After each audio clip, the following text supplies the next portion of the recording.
Ja, hier zie je heel goed hoe de rivier de Foyle dwars door Derry gaat. Het is letterlijk een stad van twee helften.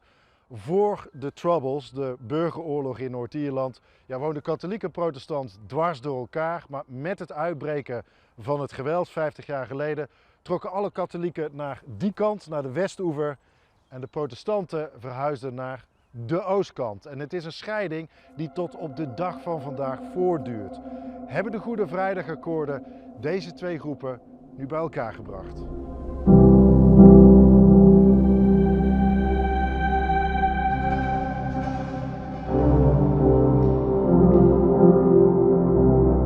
De katholieke westkant noemen ze hier de cityside en de protestantse oostoever de waterside. We spreken met twee inwoners die opgroeiden aan weerszijden van de rivier. Ze wonen in dezelfde stad, maar in totaal verschillende werelden. My name is Brendan Tracy. I was born on 19th of the 4th, 1960 in Derry, in the city side. My name's David Docherty. I'm Protestant. I live on the water side of the maiden city here in Londonderry. And you call it Derry? Yes. Yeah. Why is that? It's always been Derry to me because I'm from the Catholic nationalist side of the community, so it's always been Derry. Protestants would probably want to keep the London as part of the city, whereas Catholics like to call Derry as such. But I've never got really hung up about the name Derry or Londonderry. And born in 1963. Most of my childhood and most of my adult life was involved in witnessing the Troubles at first hand. I was born in 1960, so the Troubles didn't break out until 1968, 69. So therefore my childhood was, along with my Catholic friends and Protestant friends where I lived, was totally mixed. In the community that I was living in, which was very mixed, like we had as many Catholic neighbours as what we had Protestant neighbours.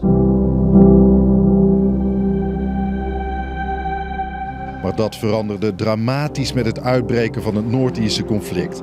De spanningen tussen beide gemeenschappen liepen hoog op. Niemand in Derry wil natuurlijk terug naar de tijden van de Troubles, maar tegelijkertijd is het heel moeilijk om dat gewelddadige verleden te vergeten. Overal zie je de littekens van die burgeroorlog in Noord Ierland. Je wordt voortdurend herinnerd aan de bloedige strijd die hier werd uitgevochten op de straten van Derry.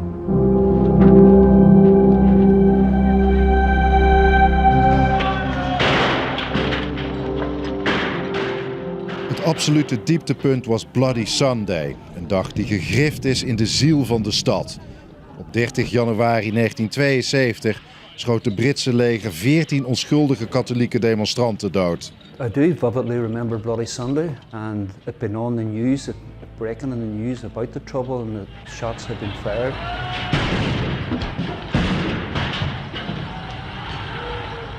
Little did I know that so many people were going to lose their life that day.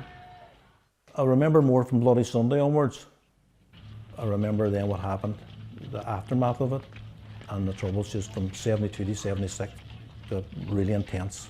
I lived in a predominantly Protestant area at that time because it was Ballyarnett, but the Protestants would feel safer then to move over to the water side. Even though there wasn't ethnic cleansing being carried out, I think there was a fear there that there would be ethnic cleansing and families were moving. I mean, we lost many friends.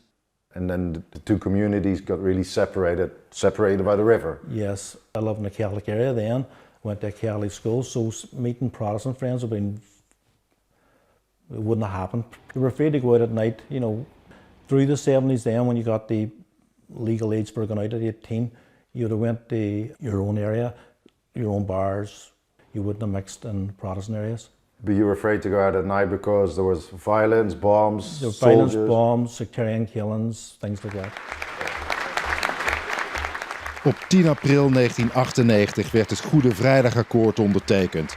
Het zou een keerpunt betekenen in het Noord-Ierse conflict. Al werd dat moment op heel verschillende manieren beleefd door de katholieke en protestantse gemeenschappen. I think people had mixed emotions. I think that people had promises broken before in the past. We had many ceasefires, and as we know, they were broken with bombs in London and in Manchester and Warrington. And a lot of people probably thought, is this just going to be the same again? How was it when they started talking peace? How was the feeling among your community? Like, were people fed up with the violence? I think so, yeah. I think they were fed up with it. You had obviously constant killings, every week, sectarian killings. Then you had the soldiers getting killed and police officers or whatever getting killed as well. So there was always violence. So Good Friday 1998, it was signed. Was there a sense of relief? Or do you remember it? I do remember it. I remember the predominantly nationalists celebrating this as if it was victory. It was good times then. You could see good times ahead. You could see good times ahead, hope for good times ahead. It didn't sit too well with the Protestant community. Why was that? Well, what they could see in one hand, people who had been responsible for mutilating and killing members of their own people, and they were being allowed out onto the street. They were given a get-out-of-free jail card, and that didn't sit well.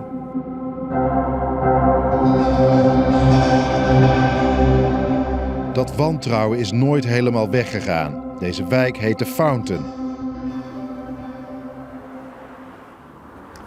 Dit is de enige plek aan de katholieke zijde van de stad waar nog steeds protestanten wonen. Achter deze hele hoge hekken is een piepkleine protestantse enclave, omringd door een katholieke zee. En hieraan zie je dat Noord-Ierland nog steeds niet een normale samenleving is. Want deze zogenaamde peace walls die scheiden de protestantse inwoners van hun katholieke buren. How long will it take, do you think, before those barriers come down? It might take a couple of more generations. I would say another generation at least. Yeah. The generation that's coming after us, I think, are more accepting of everything. They're not so much into the flags or things like that, or emblems. Want naast wantrouwen is er ook zeker hoop en optimisme. De stad is ontegenzeggelijk veranderd de afgelopen 25 jaar. Op de plek waar eens de barakken stonden van het Britse leger, verrijzen nu cafés, restaurants en appartementen. Sinds de Goede Vrijdagakkoorden zijn er allerlei projecten geweest om katholiek en protestant in Derry met elkaar te verzoenen. Deze voetgangersbrug is daar het meest zichtbare voorbeeld van. Het heet de Peace Bridge en verbindt beide helften van de stad met elkaar. Het is een ontmoetingsplek geworden voor de inwoners van de katholieke Westhoever en de protestantse Oosthoever. How is that now? How do you look back on the Good Friday Agreement? Has it been a force to the good, do you think? Oh, without a doubt. I think it's been a great force for good, yes. But now we've got a fantastic peace bridge, and we have Protestants moving from one side of the city to the other side. There's Catholics regularly coming over the water side and socialising and drinking and eating and availing of the Everton Square, and I think it's been a positive. So the two communities have come closer together? Oh, without a shadow of a doubt. Yeah. Without a shadow of a doubt. And it's great, young Protestants, young Catholics all mixing together, and they're going out at night and things like that. It's great. They don't care about what happened before, they're all about what's going to happen in the future. Let's hope that we continue going in the right direction, and as long as we can keep the sectarianism and keep the bigotry and the hatred out of our children, I think the children is the future, and if we can keep that out of the children, then we've got a future to build on.